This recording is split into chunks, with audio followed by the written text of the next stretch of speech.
शान्तं सच्चिदानन्दविग्रहं पूर्णब्रह्मपरानन्दम् ईशमानन्दिवल्लभं शरण शरण एकनाथा पायी माथा ठेविला नका पाहू न दोष झालो दास पायाचा संपाद्य ज्ञानं च विधाय भक्तिं विलोकितो येन समाधिराजः वैराग्यवंतं सुविचारयुक्तं नमामि जोगं शिरसा गुरुं मस्तकहे पायावरी या वारकरी संतांच्या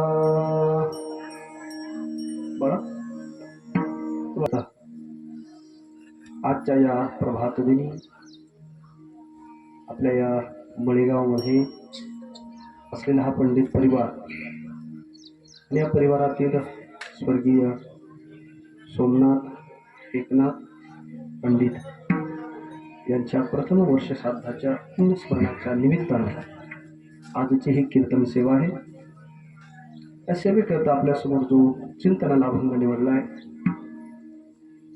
ज्या संतांची बीज आता जवळ आली, वैकुंठ जवळ वारकरी संप्रदायाचं देवालय मंदिर आणि त्या मंदिराच्या कलश या स्थानी विराजमान असलेले संत शिरोमणी श्री जगद्गुरु तुकाराम महाराज यांच्या अभंग गाथेतील हा अद्वैतपर प्रकरणातला गोड अभंग 5 चरणाचा अभंग आपल्यासमोर सेवेकरता घेतला आहे. प्रस्तुत अभंगामध्ये जगद्गुरु तुकोबा आहे, भगवान परमात्मा पंढरीश पांडुरंग परमात्म्याची जे भक्त जन्मभर भक्ती करतात, नुसती भक्ती करत नाही, वरमानी भक्ती करतात, अशा भक्ताला परमात्मा काय काय फळ पदरात देतो प्रस्तुत अभंगात तुकोबा सांगतात.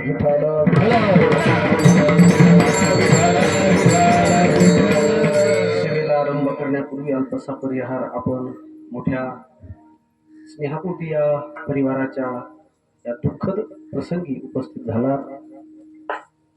आमच्या मळेगावमधील हा जो पंडित परिवार आहे, पारमार्थिक परिवार आहे. स्वर्गीय सोमनाथ भाऊंचा व्यक्तिगत परिचय माझा नव्हता, तर त्यांचे असणारे बंधू, आमच्या भजनी मंडळातील सदस्य आदरणीय आमचे विठ्ठल महाराज विठ्ठल महाराजांचे हे थोरले बंधू, बरोबर ना. तर 1 वर्षभरापूर्वी त्यांचं आपल्यातून जाणं झालं. इहलोकाची यात्रा त्यांची संपली आणि मग त्यांच्या पश्चात असणारा एकूण सर्व पंडित परिवार, त्यांचे 2 मुलं, त्यांच्या धर्मपत्नी सौ विद्याताई असते, त्यांची 2 मुलं, त्यांचे नाव काय? गौरव आणि महेश असे त्यांना 2 सुपुत्र. काय असतं की वडिलाचं छत्र जेव्हा हरपतं ना, तेव्हा सगळ्यात मोठी ताकद असते महाराज ती त्याची. तुकोबाराय गाथ्यामध्ये म्हणतात की बाळाला लवकर कळत नसतो बरं का बाप काय असतो. तुकोबारायांचा अभंग सांगतो. बाजारात बाबा मला शेवगावला यायचं, घेऊन जातात. पेठात जेव्हा दुकानं सजलेली असतात ना सणासुदीच्या, काही आवडलं की बापाला म्हणून बाबा मला ते पाहिजे. त्याला हे माहीत नाही की आपल्या बापाच्या खिशात किती पैसे. आपला बाप दुबळा आहे, काय करे बाळा, बाप सदैव दुबळा आहे नाही हे न कळे. त्याला आपल्या बापाजवळ पैसे आहेत किंवा नाही हे त्याने करायला ठाऊक नसतं. हट्ट करणं एवढंच काम असतं. तुकोबाराय सांगतात की जीवाचीही पर्वा न करता शेवटच्या श्वासापर्यंत मुलाचा लळा जो पुरवतो, हट्ट जो पुरवतो, त्याचं नाव बाप. विठ्ठल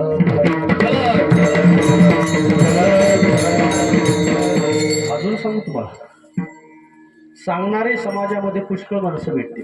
नाही, मदत 1000 माणसाला मागा, 1 दे मदत करणारा भेटे. सल्ला तुम्ही 1 माणसाला मागा, 1000 सल्ले भेटते. समाजात काय पदोपदी पावली आता ऑनलाईन सुद्धा सल्ले भेटायला लागले. पण ऐका, सांगितलं समाज एकदा सांगेल, एकदा सांगेल समाज, 2दा सांगेल, 3दा सांगेल, नंतर लोक म्हणतात नाही काय त्यांच्यासमोर डोकं पुढे का किती सांगता. पण ऐका, मी फक्त बाप शब्दाची परिभाषा एका वाक्यात सांगतो, समजेपर्यंत समजावून सांगतो, त्याचं नाव बाप. विठ्ठल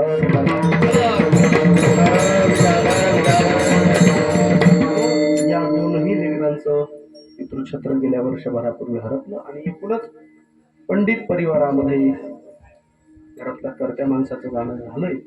परिणाम दुःखामध्ये तो परिवार आहे. आपण सर्व त्यांचे असणारे नातेवाईक मंडळी असतील, मळेगावकर मंडळी असतील आणि विशेषत्वानं आज बहुसंख्य संख्येमध्ये उपस्थित असलेला आमचा वारकरी वैष्णव परिवार, आपण त्यांच्या संबंधाने काही श्रद्धांजली आदरांजली द्यावी या निमित्तानं म्हणून आपण या कीर्तनाचं आयोजन केलेलं आहे. कीर्तनाकरता उपस्थित सर्व माझ्यासमोर वडीलधारी माणसं असतील, माता भगिनी असतील. आज आवर्जून कीर्तनाकरता उपस्थित असणारे विठ्ठल महाराजांच्या स्नेहापोटी सर्व महाराज मंडळी, त्यामध्ये आदरणीय काळे महाराज भातकुरगावचे, आदरणीय उन्हाळे महाराज कडेटाकळीचे, देविदास महाराज पंडित आहे, सातपुते महाराज मृदंगाचार्य, भायगावचे शेळके महाराज मृदंगाचार्य, आदरणीय संतोष महाराज चोपडे आहेत, मळेगावकर सर्व भजनी मंडळ आहे, आमच्या बऱ्हाणपूर गावातील आदरणीय हरिभक्तीपरायण सुभाष महाराज दिवटे आहेत, आदरणीय आमचे आव्हाने खुर्दचे अंबादास भाऊ पण क्षीरसागरचे आहे, सुंदर साऊंड सर्व्हिस आहे. आपण सर्वच मंडळ आज हे हरिकीर्तन जे शूटिंग करत आहेत आमच्याच गावातील आदरणीय आमचे दत्तात्रय भालेराव आहे. आपणच सर्व मंडळी बरं का. आम्हाला काल रात्रीच फोन आला, दत्तात्रय फोन केला, तिकडे महाराज मी कीर्तनाला होतो तिकडे नेवाशात आला. काय हो, आणि ते म्हणे ते विठ्ठल भाऊचा फोन आला म्हणे, कीर्तनाची काय म्हटले तुम्ही वरती कीर्तन वरती तोंड केलं तर चालेल का.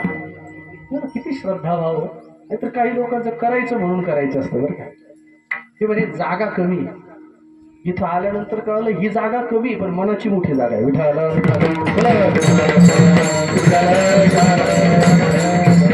अजून वाक्य सांगू तुम्हाला, हरी कीर्तन करायचं का जागा आणि दिशा पाहिजेच नाही तोंड करून. तुका म्हणे हरीच्या दाशा शुभ काळ अवघ्या दिशा. हरी कीर्तन करायला तुम्हाला कोणती दिशा शोधायचं काम नाही, सगळ्या दिशा शुभ असतात. या परिवाराचा वारकरी संप्रदायामध्ये योगदान, या परिवारातील एक सदस्य टाळ वाजवतोय ना, म्हणून ही सर्व मंडळी आज त्या प्रेमापोटी हरिकीर्तन करण्याकरता उपस्थित आहेत. जास्त वेळ घेणार नाही मंडळी, तुमच्या सगळ्यांच्या मागं कामं आहेत, बरोबर आहे का नाही. आता काय कामं येते ना का मला सांगू बरं.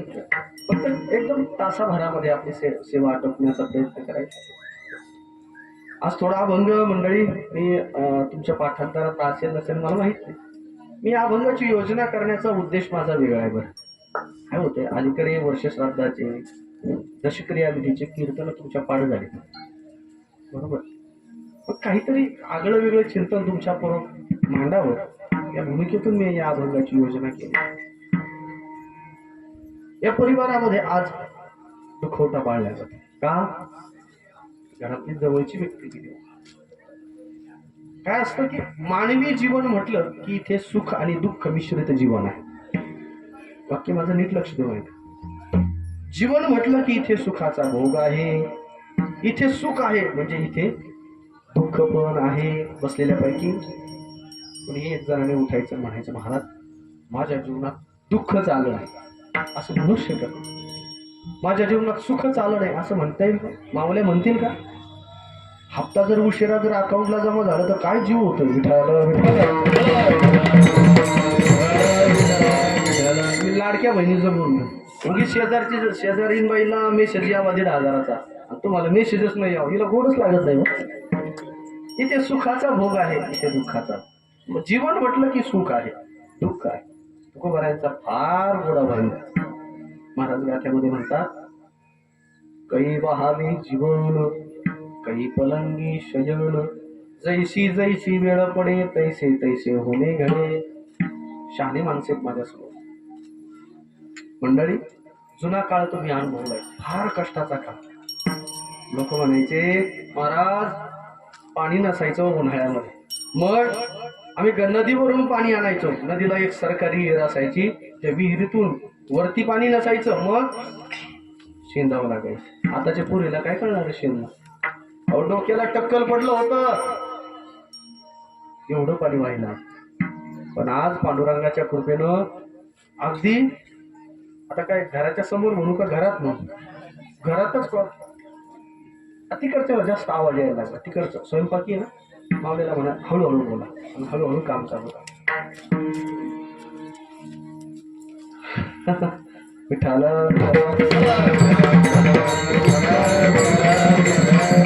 महाराज, एवढं दुःखाचा प्रसंग आम्ही जीवनामध्ये भोगला. पण आता पहा ना, आज पांडुरंगाच्या कृपेनं किचन मध्येच नळे तरी बायाच्या मणक्यात गॅस पडतो. मोठा लक्ष प्रश्न आहे माझ्यासमोर. काही वाहावे जीवन, काही पलंगी शयन, जैसी जैसी वेळ पडे तैसे तैसे होणे घडे. कधी कधी असं होतं, कोणत्या बँकेच्या अकाउंटला पैसे असते तो. कधी कधी रविवार बाजार आला का मित्राला फोन करावा लागतो, काही शनिवारी होईल का. काही सकळ संपत्ती, आवाज कमी ठेवा सगळ्यांचा, चिट्टी नको मारा. काही सकळ संपत्ती, काही भोगणे विपत्ती, जैसी जैसी, मास्टर मधून कमी करा ना पण. जैसी जैसी वेळ पडे तैसे तैसे होणे घडे. 2 उदाहरणं सांगितले मी तुम्हाला. आता तिसरं उदाहरण ऐका बरं. विठ्ठल विठ्ठल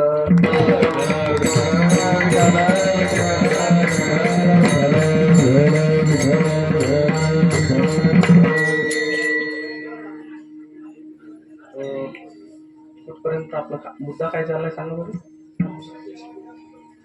जैसी जैसी जैसी वेळ पडे तैसे तैसे होणे घडे. आता जशी पण वेळ आहे तसं माणसाने सादर झालं पाहिजे. यंत्र आहे ना, यंत्रासमोर काय माणसाचं चालायचं. ते 2 माईक बंद करा बरं चालू मध्ये कीर्तनामध्ये. ते 2 बंद, थोडं विको कमी करा बरं. याचा मी सांगतो तुम्हाला, याचा बेस कमी करा, विको कमी करा, ट्रबल वाढव. कळ संपत्ती, काही भोगणे विपत्ती,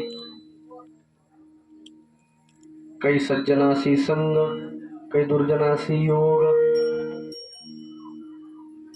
काही उत्तम प्रावरणे, काही वसने ते जिरणे. महाराज म्हणतात, कधी कधी जीवनात असा प्रसंग येतो बरं का मंडळी. आता माझ्याकडे लक्ष द्या. एक काळ असा होता, लोक म्हणतात महाराज आम्ही 4 जण भाऊ, 4 जण भावात एक सदरा म्हणतो आणि एक विजारा. कुठे पाहुण्या रावळ्याच्या ठिकाणी जर जायचा वेळ आला तर आम्ही तीच इस्त्री करायचो आणि एक जण घालायचा. असे दिवस काढले तो. बाया म्हणायच्या, या पोरीला काय करायचं, साड्या करता भांडतात नवऱ्याजवळ. अहो आम्ही थिगळं लावून नेसलोय, आम्हाला माहिती आहे कसे दिवस काढले. काही उत्तम प्रावरणे, काही वसने ते जिरणे. पण आज देवाच्या कृपेनं महाराज एवढे कपडे. एक जर तर इतका मोकळा बोलला तर महाराज शेवटी जर सरपण नाही भेटलं, कळतंय ना. मी पुरुषाचं काय सांगत, तुमचं काय कमी आहे का. तुमचं कपाट जर उघडलं ना, तर कपाट उघडल्यावर कधी कधी मोठा प्रश्न पडतो की आपण घरात घुसलोय की कपड्याच्या दुकानात घुसलो. जैसी जैसी वेळ पडे तैसे तैसे होणे घडे. एका वाक्यात सांगू तुम्हाला, इथे सुखाचा भोग आहे मंडळी आणि मृत्यू लोकात दुःखाचा भोग. तुकाराम महाराज गाथ्यामध्ये म्हणतात, हे मानवा, इथे सुख आणि दुःख या दोन्ही गोष्टी एका ठिकाणी जो पाहतो ना, तोच शहाणा मनुष्य.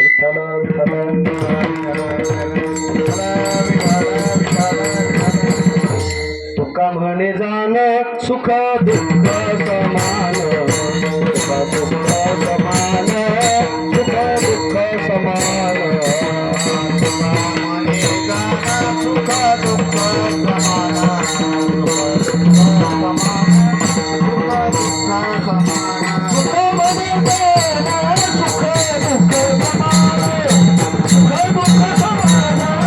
सुख दुःख समान,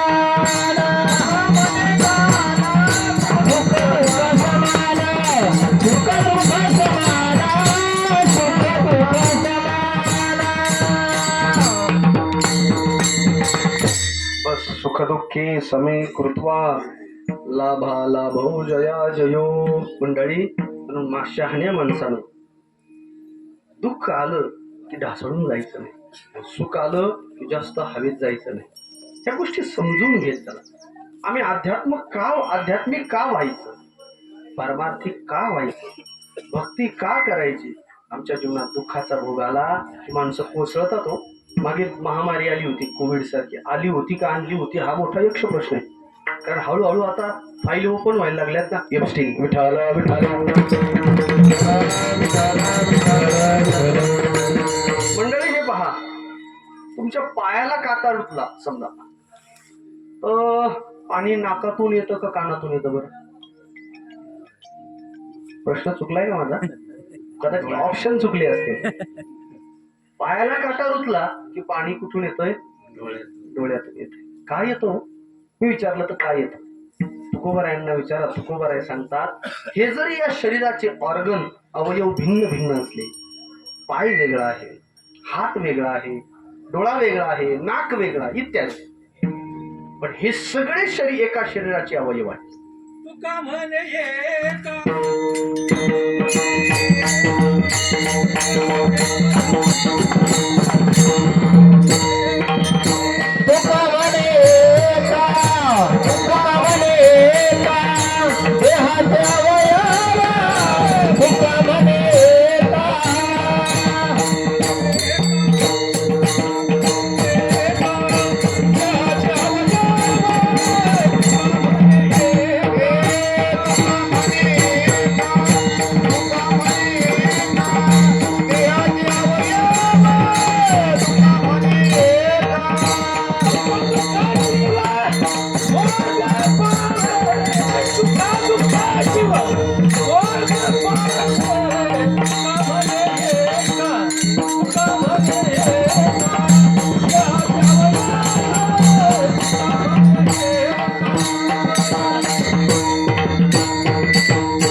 एका देहाचे अवयव सुख दुःख जीव भोग पावे. मंडळी हे पहा, एका देहाचे अवयव असल्यामुळे इथे सुखही होतं, इथे दुःखही होतं. स्वर्गीय सोमनाथ भाऊच्या आपण पुण्य स्मरणाला आलोय, त्या निमित्तानं एक गोष्ट घेऊन जायची आपण घरी, की इथे दुःखही येणार आहे आणि सुखही येणार. गंमत पहा ना तुम्ही, अलीकडे मोबाईल ओपन केला ना, व्हॉट्सअप वगैरे, मग आश्चर्य वाटतो. एक जणाचं स्टेटस असतं हॅपी बर्थडेचं, ते स्टेटस संपलं की पुढे भावपूर्ण श्रद्धांजली असते. आम्ही तर असं म्हणायला लागलोय बरं मंडळी, सध्या मरणाचे भाव लय उतरले, कांद्यापेक्षा कमी, कांद्यापेक्षा खाली आले. मरण म्हणजे इतकं सहज झालंय. आज दोन देश लढत आहेत, तिकडे इराण आणि इस्रायलचं युद्ध चालू आहे. शेकडो माणसं रोज मरत आहेत, मरणाला किंमत राहिली नाही. मुद्दा असा आहे की तुम्ही किती वर्ष जगतायत महत्व नाहीये, तुम्ही जेवढं आयुष्य मिळालंय त्या आयुष्यामध्ये कसं जगतात हे फार महत्वाचं.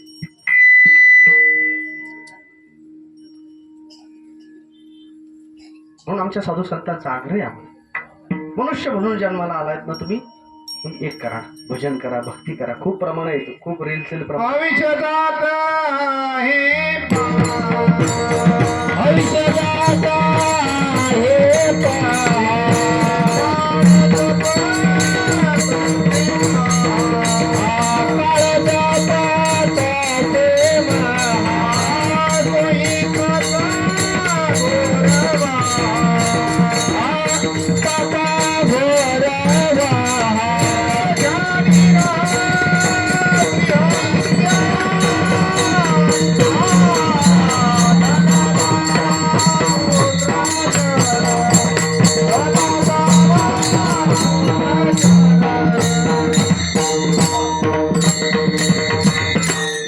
घेतोय, फक्त थोडा जीएसटी लावतो. जीएसटी नाही, टेरेफ म्हणावं लागेल. मला खूप प्रमाण आहे बघा. आपल्याला मनुष्य नरदेह मिळाला की नाही हो? मिळाला. कळाला किती तो भाग गौण आहे, फक्त मिळाला नाही. आमचे आता मी प्रत्येक प्रमाण आठवण करून देतो बरं. हा देवानं नरदेह दिला, देवी दिलाय कोणी? देवानं. नुसता देह दिला नाही, दिले इंद्रिय, हात पाय कान, इंद्रिय दिलेत बरं. देह दिला, इंद्रिय दिले बरं. नुसता देह इंद्रिय नाही दिला, त्याच्यामध्ये जीव दिलाय ना. जीव नसेल तर त्याला किंमत नसते हो. ऐका, शरीर चांगलं आहे आणि शरीरामध्ये जर प्राणच नसेल तर ज्ञानोबराय सांगतात ते सगळं व्यर्थ आहे. जसं की व्यवहारामध्ये प्रेताला केलेला शृंगार व्यर्थ आहे की नाही हो, तसं शरीर चांगलं आहे, अवयव चांगले, त्याच्यामध्ये जीवात्मा नसेल तर उपयोग होत नाही. देवानं देह दिला, इंद्रिय दिले आणि जीव सुद्धा दान दिला. वेळ झालाय, जेणे हा जीव आणि तुम्ही चौकड्याचं देऊ राहिले. हे प्रमाण तुम्हाला माहिती आहेत ना. हे दिलंय कोणी हो? देवाने. कशासाठी दिलंय आता सांगा तुम्ही मंडळी. आपलं सोपं सांगा. हे शरीर दिलंय कोणी? देवा. कशासाठी दिलंय? आता माझा तुमच्या समोर प्रश्न आहे. या प्रश्नाचं उत्तर मिळालं की किरकोळ कळालं हो तुम्हाला. कशासाठी मिळालंय? देवी दिला देह भजनासाठी मिळाला. खरं सांगा आपण करतो का हो देवाचं भजन? मिळाला कशासाठी? भजनासाठी. आपण करतोय का?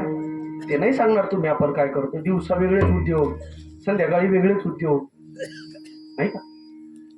आम्ही संसारच करतोय, देवदेव करायचा राहून जातोय. आमचे गुरुजी म्हणायचे मुख्य हेतू भजन असावं, परमात्म्याची भक्ती हा मुख्य हेतू असावा.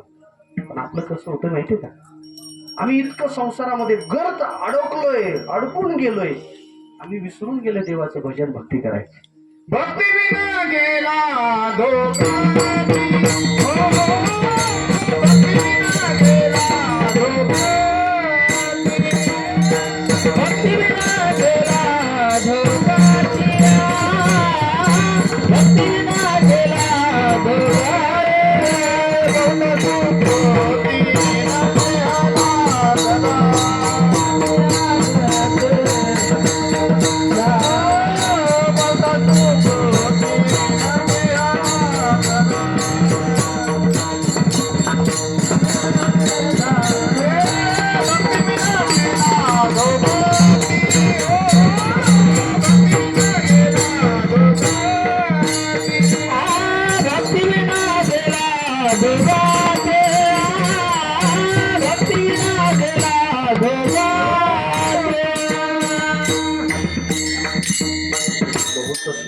रे, भक्ती विना गेला अधोगती. नाथबाबा म्हणतात हा मनुष्य जन्म मिळालाय भजन भक्ती करण्याकरता.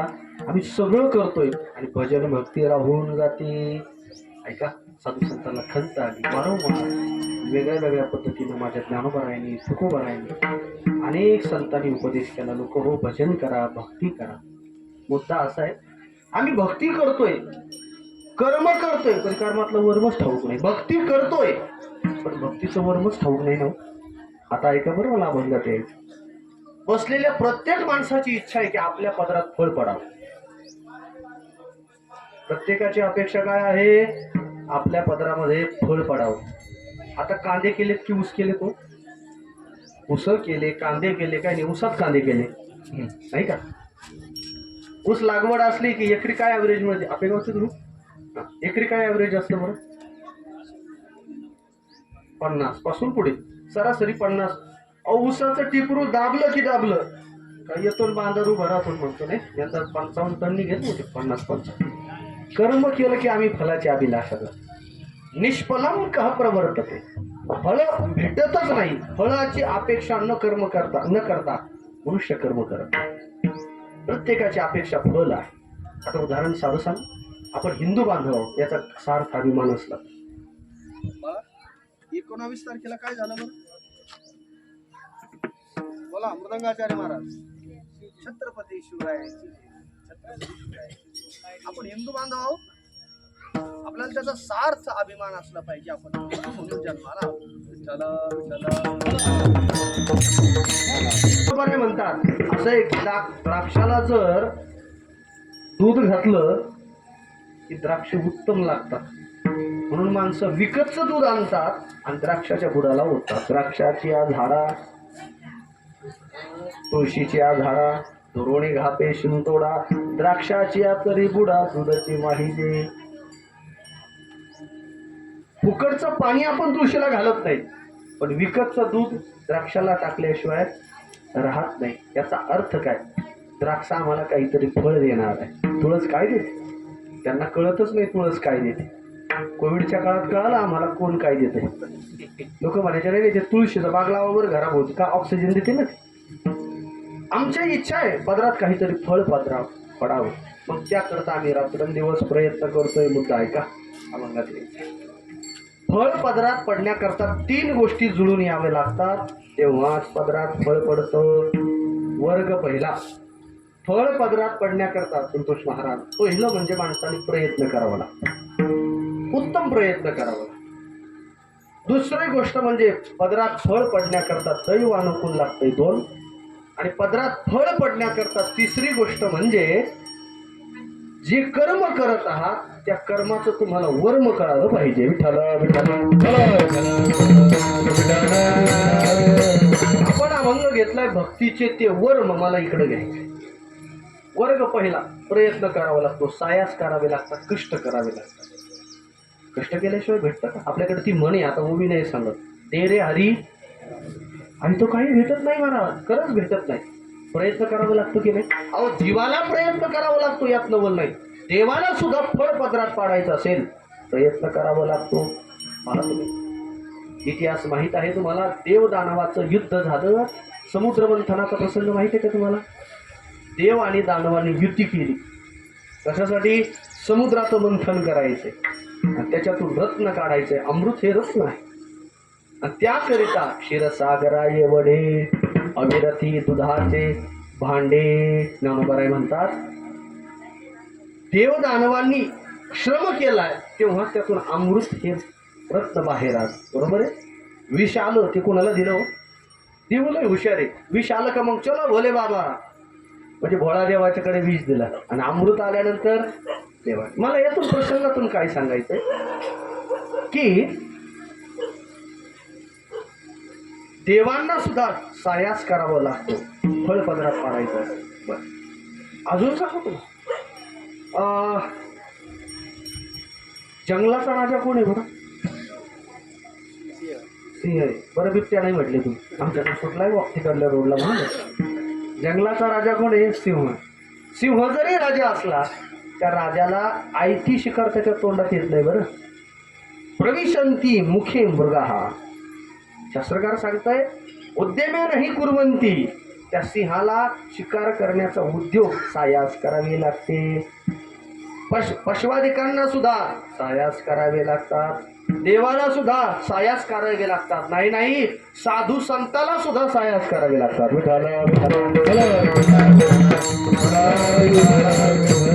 देवती ही बळे धरीला सायासे, देवती बळे धरीला सायासे, देवते धरीला सायासे, देवती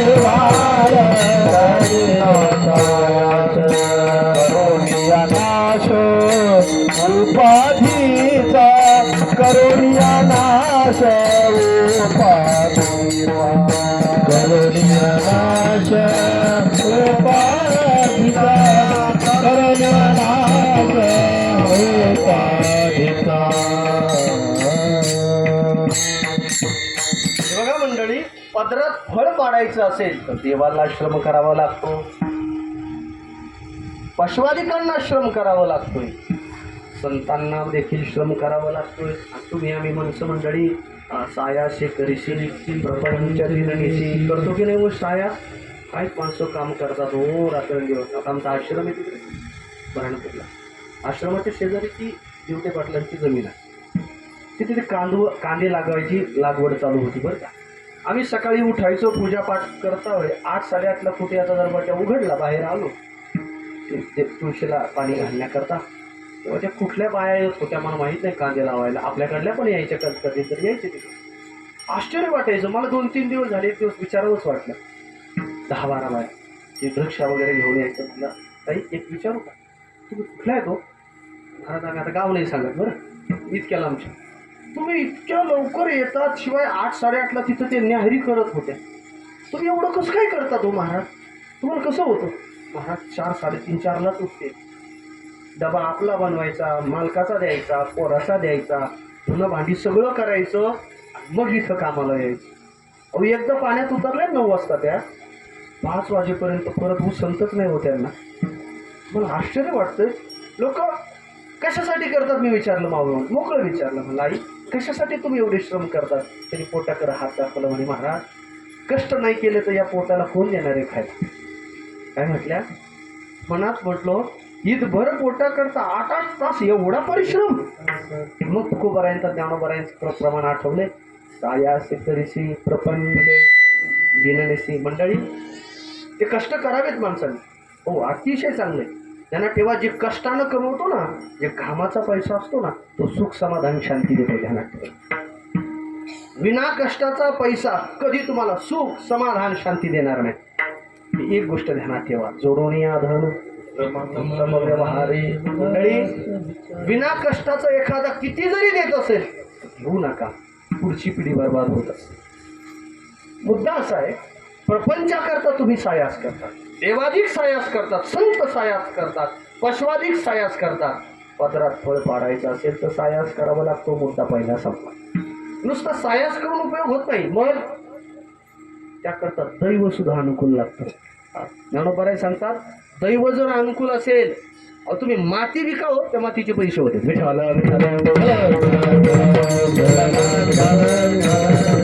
ऐका ना, भाग्याचे नि बडसे उद्यमाचे निमिसे समृद्धी जाता पैसे घररी घे. मंडळी, या माणसाच्या नशिबात असतं ना महाराज, म्हणजे त्यांनी अगदी त्याच्याकडे काही जरी नसलं, फक्त त्याच्या नशिबात असलं पाहिजे.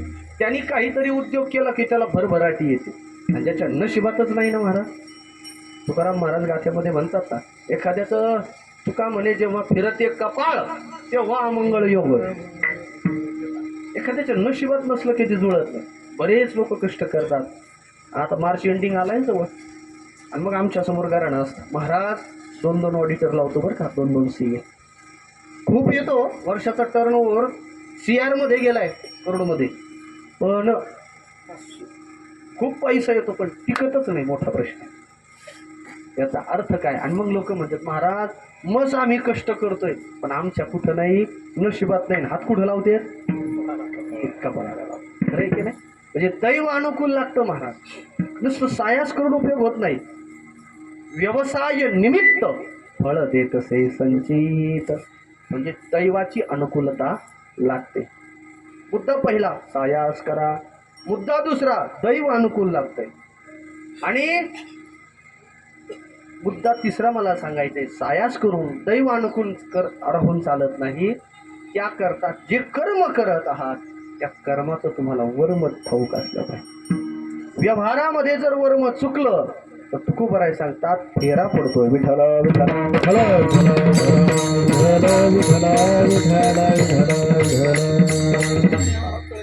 हा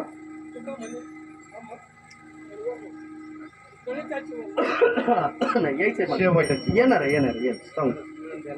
चुकल्या घडे नाश अल्पवर्म, ठसाविता बहु लागती सायास. चुकल्या घडे नाश अल्पवर्म, तुका म्हणे वर्म जाणोनी करावे, एक न घालावे एकाबरी. वर्म कळलं पाहिजे. आता किती उदाहरणं सांगू. आता शेतकरी बसल्यात, माय मावल्या बसल्यात, आणि आमचे वारकरी बांधव. 3 छोटाले उदाहरण सांगतो, पटकन अभंगात येतो. कोणापासून सुरुवात करू? माय मावल्यापासून, तुमच्यापासून का आमच्यापासून? बरं कोणतं उदाहरण देऊ पहिलं?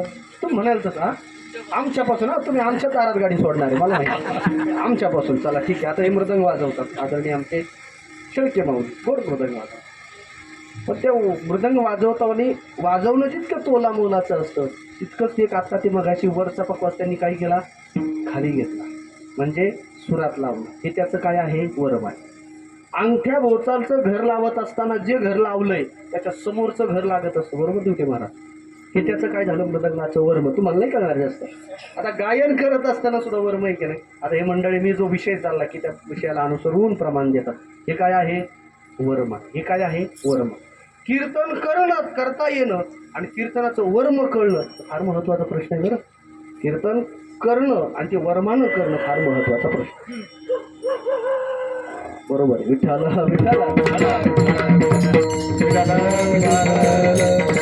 हे जसं वर्म कळालं ना तुम्हाला. आता तुम्ही माणसं शेती करण्याकरता सुद्धा वर्म लागतं की नाही हो? उगं कसे कष्ट करून चालेल का? नाही. ते असं म्हणतात की ते रोप टाकायची एक कला असते. घासाचं बी म्हणतात का? ते सगळ्याला नाही टाकता येत बरं का. बरोबर बोलतोय ना. जातीवंत शेतकऱ्याला ते वर्म असतं. आणि कधीतरी शेती करणारा माणूस जर टाकायला लागला तर जुळेल का होते? शेती करायची असेल तर वर्माने जर शेती केली तर कष्ट मिळत होत नाही. शेती करण्याकरता वर्म लागतं.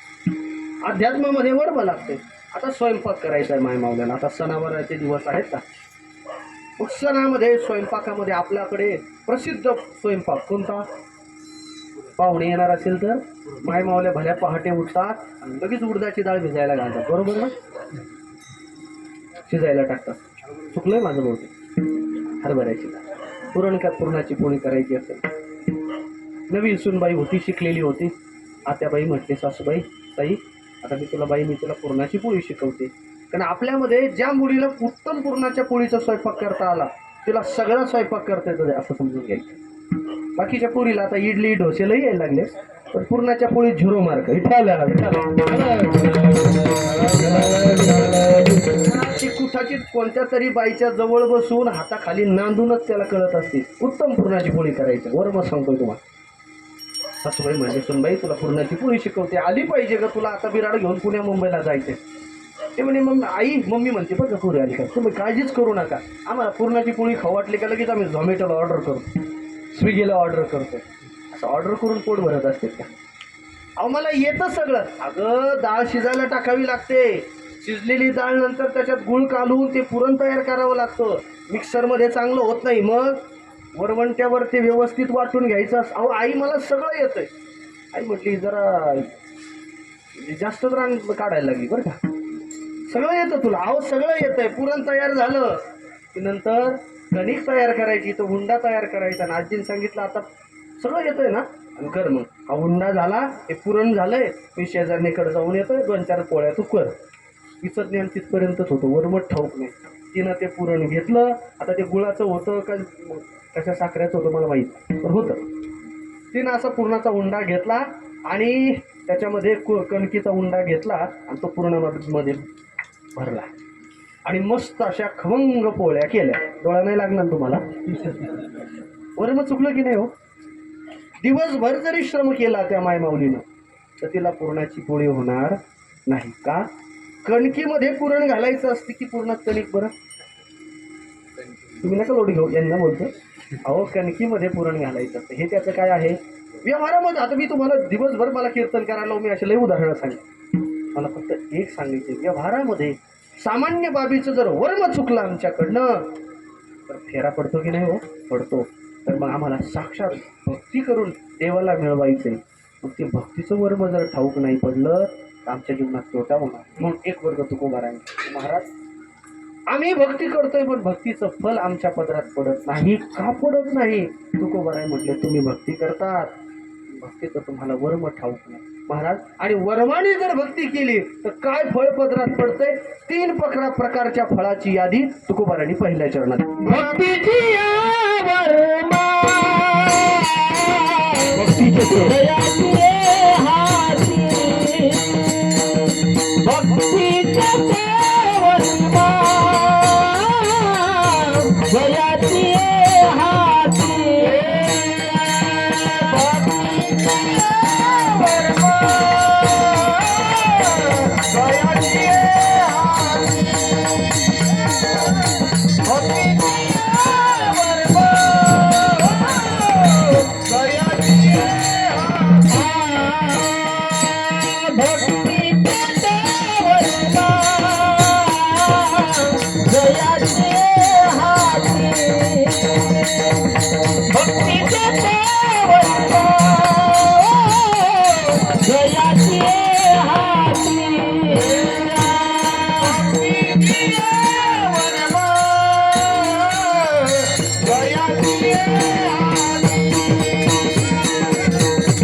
भक्तीचे ते वर्मजयाची हाती तया घरी शांती क्षमा दया. हे बघा, भक्तीचं फळ सांगितलंय तुकोबाराने अभंगातल्या पहिल्या चरणात. भक्तीचे ते वर्म, वर्माने भक्ती करावी. कर्म करतोय आम्ही, तर कर्मातलं वर्म ठाऊक नसतं आणि परिणाम तोटा बसतो आम्हाला. तुमच्या भाडामध्ये तुकोबारायने 2 उदाहरणं दिलेत अगोदर. महाराज म्हणतात ती मुलीचा बाप कन्यादान करत असतो, बरोबर. आपली मूल जर दुसऱ्याच्याकडे द्यायची असेल तर मुलीचा बाप काय पाहतो बरं? तुम्ही कन्यादान केले असतील ना, काय पाहतो किंवा काय पाहिलं पाहिजे? अलीकडे पैसाच पाहतो. मुलगा व्यसनी आहे का निर्व्यसनी ते पाहतच नाही. मुलाचे बाप एवढे हुशार झाले, झाकपाकच करतात, म्हणून तोटा घडतो. मुलीच्या बापाने काहीच पाहू नये. तुकोबाराय सांगतात, मुलीच्या बापाने सगळ्यात पहिली गोष्ट म्हणजे त्याचं कुळ पाहावं. हे त्याचं वर्म आहे. कन्या देते वेळी कुळ पाहावं आणि दान देते वेळी कर्म पाहावं. सर्वाभूती द्यावे अन्न, द्रव्य पात्र विचारुणे. या अभंगात तुकोबाराय सांगतात, द्रव्य आणि कन्या कुळ कर्म शोधण्या. द्रव्य द्यायचं असेल पैसा, तर दिलेला पैसा योग्य सन्मार्गाला जा लागतो की नाही हे वर्म पहा. चुकीच्या माणसाच्या हातात जर द्रव्य गेलं तर त्याने जे पाप केलंय ते पाप तुम्हाला भोगावं लागतं. म्हणून पैसा देते वेळी कुणाच्या हातामध्ये 10 वेळा विचार करा, त्या पैशाचं करतोय का. मुलगी देते वेळी मुलीच्या बापाने कुळ पाहावं.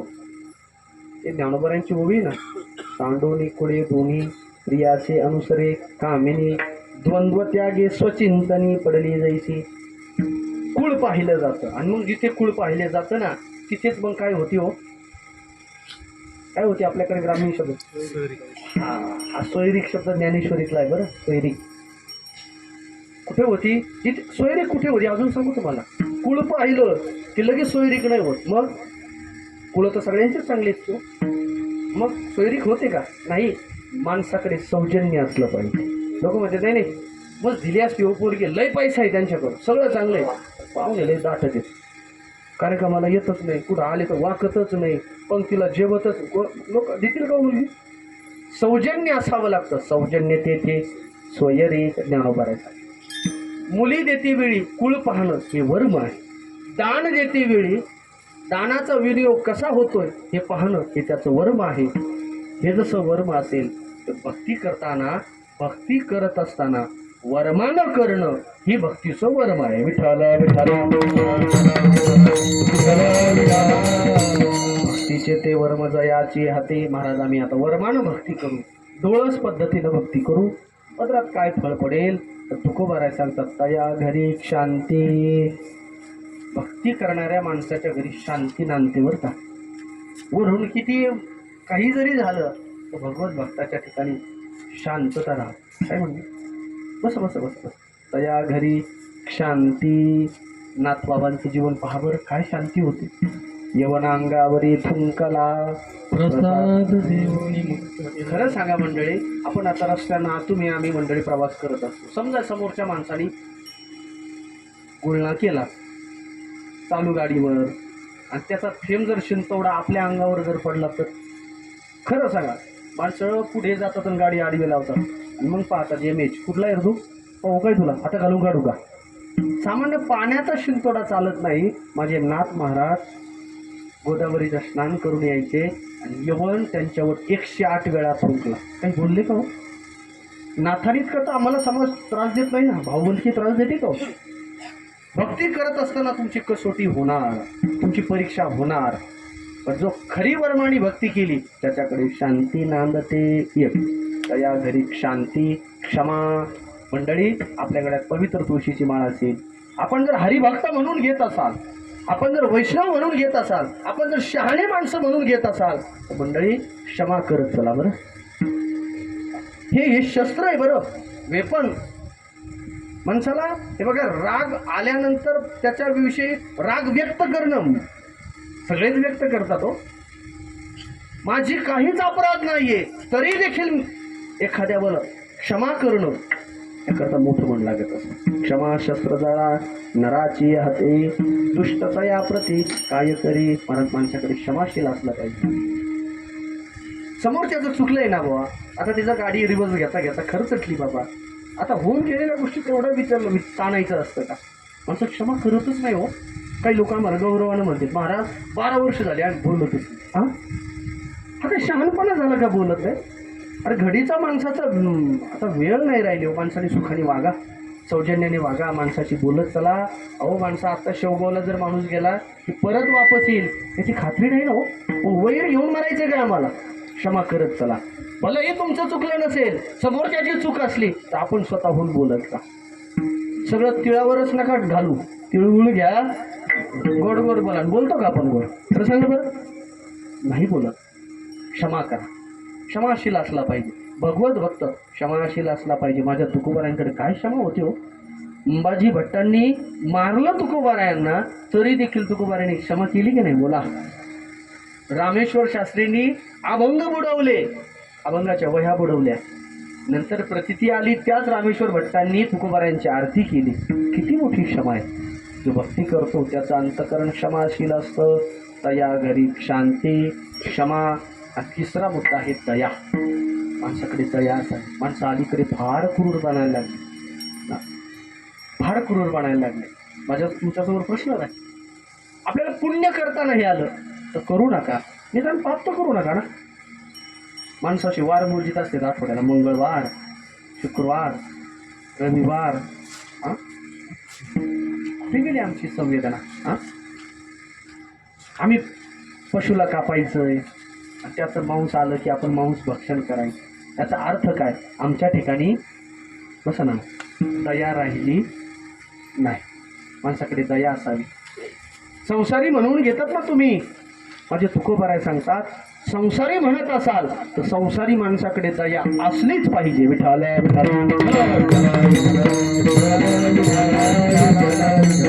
धन्यते संसारी दयावंत जे अंतरी, दयावंत जे अंतरी.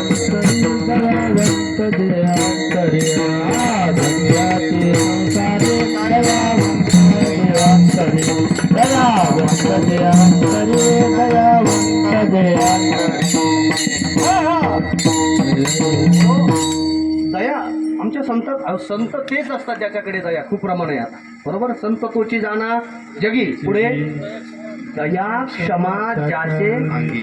तुम्ही बडीवार जो मिरवतात ना लोक, काही नाही जुळलं का लोक आम्हाला ते कचड्यात धरायला प्रमाणच पाठ केले. काहीच नाही जुळलं का असोनी संसारी जीव करी, आम्ही महाराज संसारी, तुम्ही काय ब्रह्मचारी, सहज म्हणतात लोक आम्हाला. काही जमलं नाही का मग आम्ही तो प्रमाणाचा आधार घ्यायचा आहे. तुम्हाला जर धन्यतेचा बडीवार मिरवायचा असेल तर तुमच्याकडे दया असलीच पाहिजे. स्वतःच्या मुलाविषयी जो भाव असतो ना तोच गावातल्या गरीबाच्या मुलाविषयी असतो, त्याला दया म्हणतात. का छत्रपती शिवरायांची जयंती केल्या जाते? बोला ना, काय तसं राजा होणार नाही. आज ज्ञानोबा तुकोबारायांना 400 वर्ष होऊन गेले वैकुंठाला जाऊन, तरी देखील तुकोबारायांचा सोहळा होतोय, नाथांचा सोहळा होतोय. त्याचं एकमेव कारण सांगू, अंतकरणामध्ये विपुल दया आहे. दया असली पाहिजे. तुकोबारायांच्या जीवनात एक छोटासा दयेच्या संबंधाने उदाहरण सांगू. म्हणजे तुकोबारायांचं जीवन 2 टप्प्यात आपल्याला पाहायला मिळतं. पहिला टप्पा 21 वर्ष खूप मोठा प्रपंच केला तुकोबारायांनी, खूप चांगला प्रपंच केला. मग त्या प्रपंच मोठा होता, मग लोक किंमत द्यायला लागले. धनवंता लागे, सर्व मान्यता आहे, लोक मानतात. मला पैसेवाल्याला मानतात. लोक म्हणतात थांबा साहेबाला येऊ द्या मगच नारळ फोडू, पाहुण्याला येऊ द्या मगच सुपारी फोडू. का? पैसा आहे. ज्याच्याकडे पैसा नसतो ना मंडळी, लोक त्याला त्याचा फोन घेतच नाही, त्याला ब्लॅकलिस्टला टाकते. तुकोबारायांनी तो जीवनात अनुभवलं. 13-14 वर्ष वय होतं माझ्या तुकोबारायांचं. तुकोबारायला तुको शेठ म्हणायचे. काय म्हणायचे? तुको शेठ. लोक पाहायला यायचे. छोटीशी टपरी होती हो, पण बुद्धी इतकी कुशाग्र होती, त्या टपरीचं रूपांतर होलसेल किराणा दुकानात केलं. देहूतील पंचकृषीतील लोक तुकोबारायांकडे किराणा भरायला यायचे. तुको शेठ म्हणायला. खूप पैसा कमवला तुकोबारायांनी. पण ऐका ना, तुकोबारायांवर पांडुरंगाची कृपा झाली.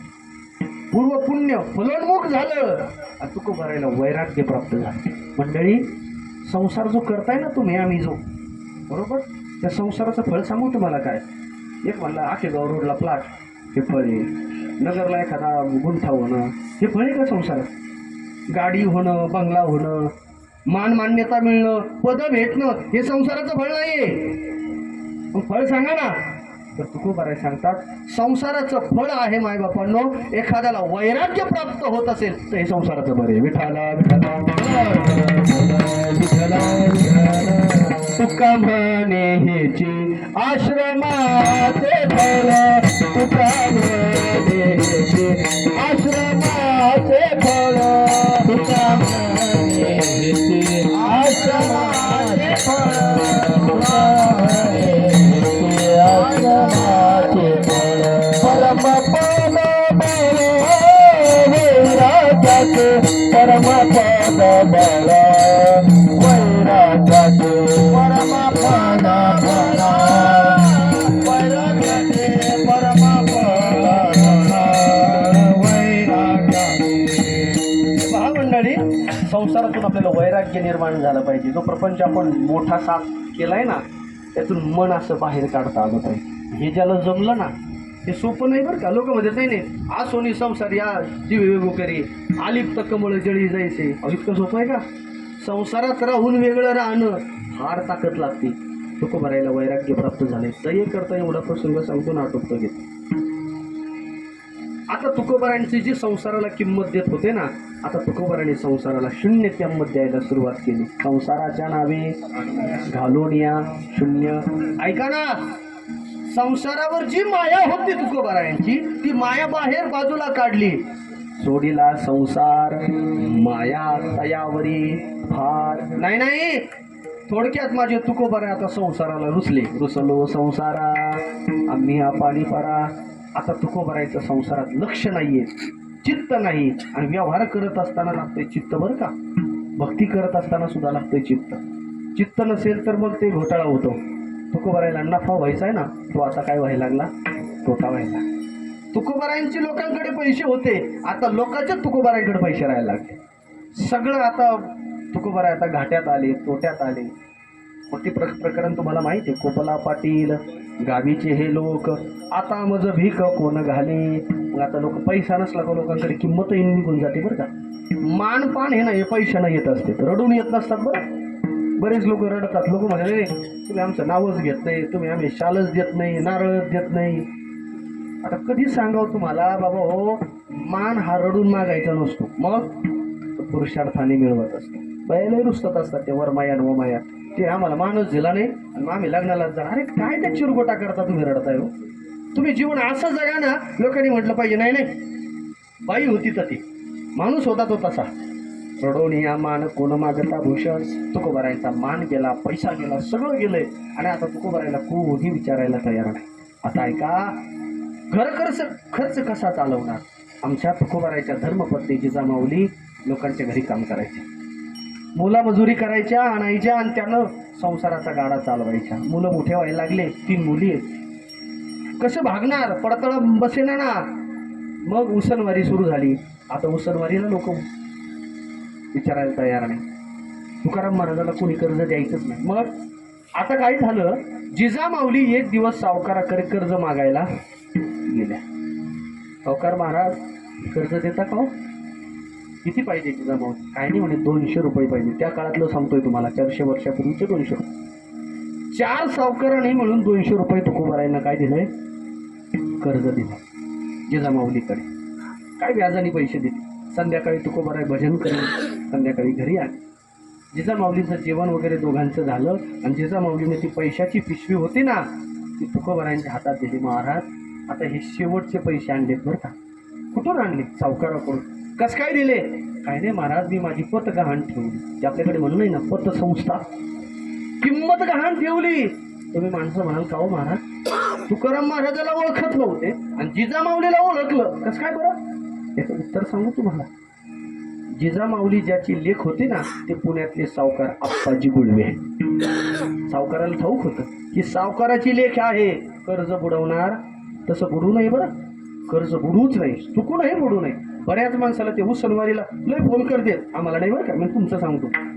म्हणजे लय गोड बोलत आहेत आणि पैसे एकदा घेऊन गेले का नॉट रिचेबल राहतात. विठाला विठाला. पैशाला शापच आहे बरं का मंडळी. ते असं म्हणतात पैसा काय करतो तो म्हणे सख्ख तोडतो. पैशाला शापच आहे. आपण किती ठरवलं ना, नाही नाही तुम्हाला 10 तारखेला मी देतो म्हणजे देतो, शेवगाला जायचं नुसतं बँकेतून काढायचे, त्या दिवशी सर्व्हर जरी डाऊन असेल काहीतरी असणार, त्या पैशाला शापच. ऐका, जिजामाऊलीने आपली पत गहाण ठेवली. महाराज हे शेवटचे 200 रुपये. बरं, आता जोपर्यंत 200चे 300 होत नाही ना, तोपर्यंत आता मला तोंड दाखवू नका. आणि रिकामे जर आलात तर माझ्याशी गाठे. असे ठणकावून बोलल्या. कोण बोललं? जिजामाऊली. कशा बोलल्या? ठणकावून बोलल्या. हा, जिजामाऊली ठणकावूनच बोलतात 1,500 हजारामुळं. आवाज वाढलाय विठाला विठाला. सकाळी उठले, दया सांगायची मला साधूकडे. भक्ती वर्माणी केल्यावर दया किती येते. तुकोबारायांनी आता सकाळी टाळ चिपळ्या विण्या घेतला, पिशवी घेतली. आता तुकाराम महाराज व्यापार करण्याकरता निघाले. ती पैशाची पिशवी त्याच्यामध्ये टाकली. 200 रुपये मुद्दल तुकोबारायांकडे भांडवल आहे. आणि तुकोबाराय मावळामध्ये आता व्यापार करण्याकरता गेली. मावळामध्ये 4 दिवसामध्ये 200 रुपयामध्ये त्यांनी मिरच्या घेतल्या. 4 दिवस विकल्या बरं का मंडळी. आणि 4 दिवस विकल्यानंतर 200 रुपयाला 50 रुपये नफा झाला. भरपूर का नफा झाला ना. 5व्या दिवशी त्याचं मीठ घेतलं 250 रुपयाचं. आणि 250 रुपयाचं मीठ सुद्धा 4-5 दिवस विकलं. त्यातूनही तुकोबारायला 50 रुपये नफा झाला. आता मंडळी सांगा, तुकोबारायकडे किती भांडवल झालं बरं? 300 रुपये झाले. 200 मुद्दल आणि 100 रुपये नफा. 9-10 दिवस परतले. आता तुकोबारायांनी विचार केला, भरपूर पैसा आला, आता घरी गेलं पाहिजे. आता तुकोबारायच्या मावळातून आपल्या देहूच्या दिशेनं निघाले. मंडळी, मला दया सांगायची हो तुम्हाला, दया. एका गावामध्ये एका चौकात असा प्रसंग तुकोबारायांनी पाहिला. एक कुणीतरी दुर्बल ब्राह्मण आहे. त्या ब्राह्मणाच्या खांद्यावर काय दिलं माहिती आहे का? जू कळतं का तुम्हाला? बैलाच्या पाठीवर जे दिल्या जातं ना, आता रसवंती गृह चालू आहेत ना सध्या. बैलाच्या पाठीवरचं जू माणसाच्या पाठीवर दिलंय. आणि एक कुणीतरी सावकार आहे, हातामध्ये आसूड आहे आणि त्याची पाठ फोडतोय. तो रडतोय, विभडतोय. त्याची बायको रडते हो, त्याची मुलं रडतात. आणि सगळे गावातले लोक बघ्याच्या भूमिकेत पाहते. जसं ऍक्सिडेंट झाले लोक मदत नाही करीत, सेल्फी जास्त घेते, लाईव्ह जास्त करते.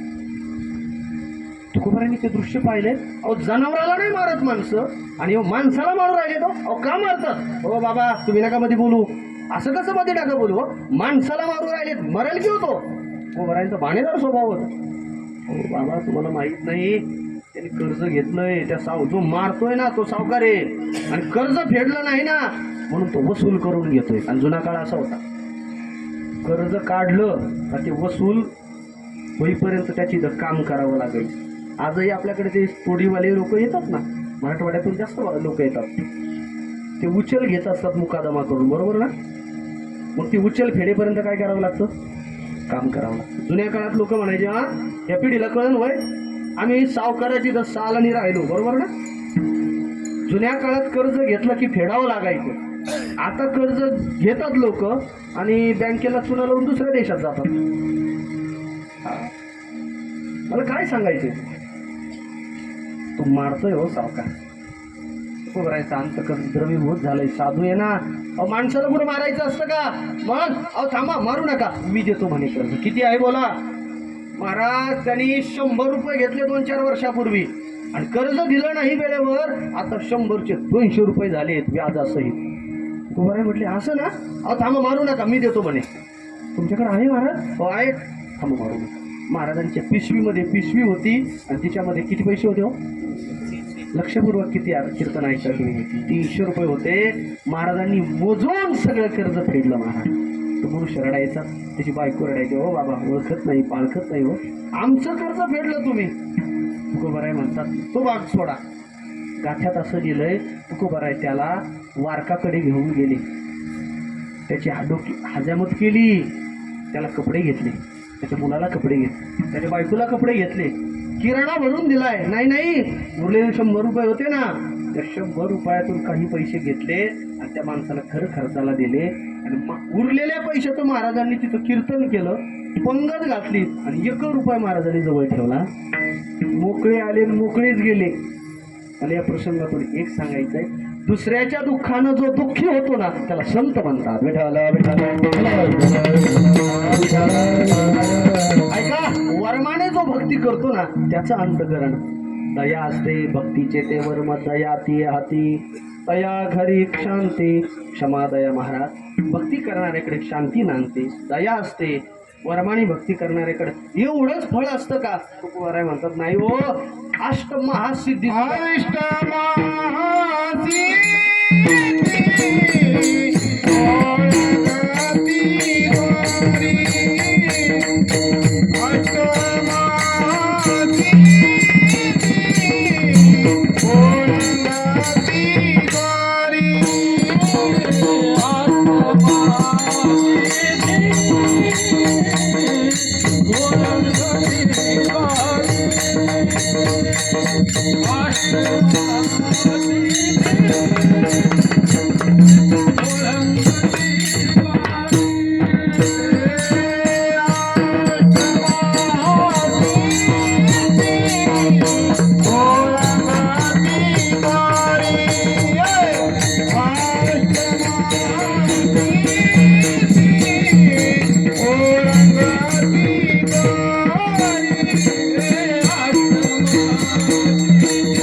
मंडळी नैवेद्य दाखवून आले. उर्वरित चरणाचा 1 मिनिटात भाव सांगतो. भक्ती वर्माने जो भक्ती करतो ना दया क्षमा शांती त्याच्या घरी नांदते आणि अष्टमहासिद्धी लोटांगण घालतात. आता फार मोठा विचार आहे, अष्टमहासिद्धी काय? आपण नाही का हनुमान चालीसा म्हणतो अष्टसिद्धिके अष्टसिद्धींना निधिके. अष्टमहासिद्धी म्हणजे काय माहिती आहे का? अतिशय लघु रूप घेता येणं किंवा अतिशय मोठं होता येणं, अतिशय लाईट वेट होता येणं व अतिशय वजनदार होता येणं, प्राप्य प्राकम्य वशित्व ईशित्व म्हणजे माणसं वशीकरण होणं, माणसाच्या मनातलं कळणं, ह्या सिद्धी आहेत. हो, वर्माने भक्ती केली का त्या लोटांगण घालतात. अष्टमहासिद्धी उळंगती द्वारी नवजती दुरी दवडिता. अजून काय फळ होतं? तेथे दुष्टगुण न मिळे निशेष, चैतन्याचा वास झाला माझी. तुका म्हणे तैसा सज्जनापासून पाहता अवगुण न मिळेची. अजून सांगा, भक्ती करण्याचं चित्त कसं असतं? संतुष्ट हे चित्त सदा सर्व काळ, तुटली हळहळ त्रिगुणाची. संतुष्ट राहतो भक्ती करणारा. आता ऐका, जो वर्मानी भक्ती करतो ना तुकोबाराय म्हणतात, तुका म्हणे त्यांचा देव सर्व भार, चालवी कामार होण्या. हे बघा, भक्ती करा आणि वर्मानं भक्ती करा. शांतीब्रह्म एकनाथ महाराजांची षष्टी जवळ आली. नाथ महाराजांनी वर्मानं भक्ती केली. तुका म्हणे त्याचा देव सर्व भार, चालवी कामार होऊन या.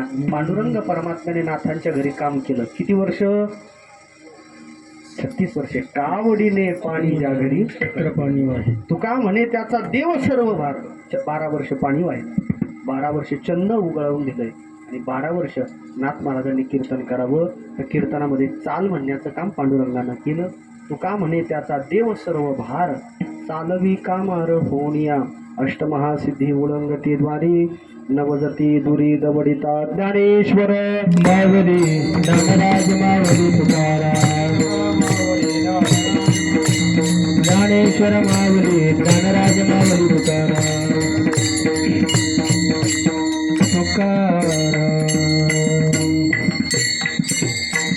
स्वर्गीय सोमनाथ एकनाथ पंडित यांच्या प्रथम पुण्यस्मरणाच्या निमित्तानं उपस्थित सर्व समाज बांधव असतील, ग्रामस्थ असतील, त्यांचे नातेवाईक मंडळी असतील आणि विशेषत्वानं आज बहुसंख्येमध्ये आमचा वारकरी वैष्णव परिवार उपस्थित आहे.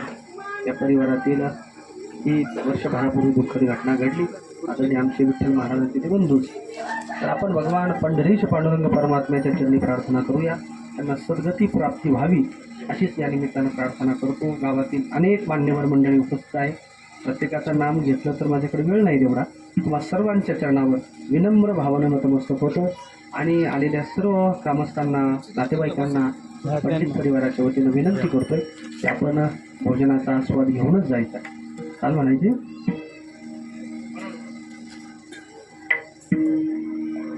तुका म्हणे त्याचा देव सर्व भार, तुका म्हणे त्याचा देव सर्व भार, तुका म्हणे त्याचा देव सर्व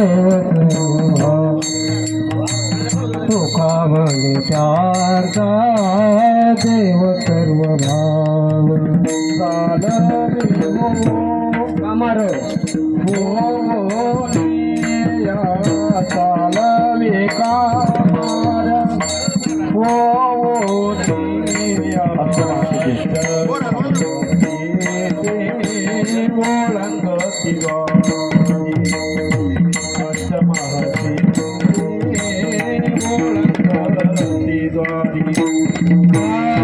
कामार कालरी कामार